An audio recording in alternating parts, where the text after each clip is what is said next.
activities as it is easier for a child to know, to understand his subject through his mother language. Honorable Sir, I'm happy to worth mentioning about Dr. Rubul Mao, the writer of the most popular book Murweta Hopunase, was a student of an Assamese medium village high school. At present, he is a research scholar at Harvard Medical School under Harvard University, and his research work is highly appreciated all over the world. Honorable Sir, New Education Policy 2022 has especially emphasized on vernacular medium at primary standard, and there are advantages of using vernacular language as a medium of instruction.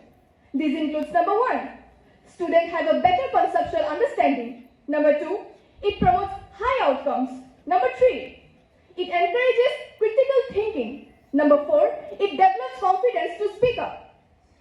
And sir, these are not my opinion.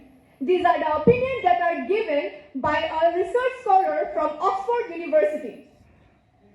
Honorable Sir, I agree that there are barriers of communication in English. But for this, vernacular medium is not responsible at all. There are so many other factors, so many other barriers of communication close at hand which are the actual major problems of communication. These are the physical barriers, cognitive barriers, environmental barriers, systematic barriers, and cultural barriers. Now this could be a discussion. Members of the opposition benches tried their level best to prove their point. Without analyzing the real factors, without realizing the real barriers of the communication, they're ostensibly victimizing a vernacular medium in formal education, an obstacle, a barrier of communication. Honorable Sir, I'm astonished why members of the opposition benches giving so much emphasis in English communication, because the developed countries who are befitting the world, who are technically befitting the entire world, are also not concerned in English communication.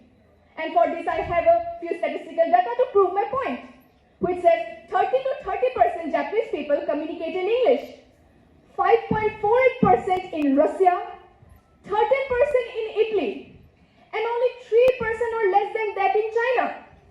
Now, is that a barrier for the development? Not at all. By observing this real picture, I hope opposition benches will no longer victimize vernacular medium as an obstacle or as a barrier of communication in English. So I request to the members to come and hand with us through a joint venture and analyze the real factors, the real barriers of communication, and try to overcome from it. Thank you so much.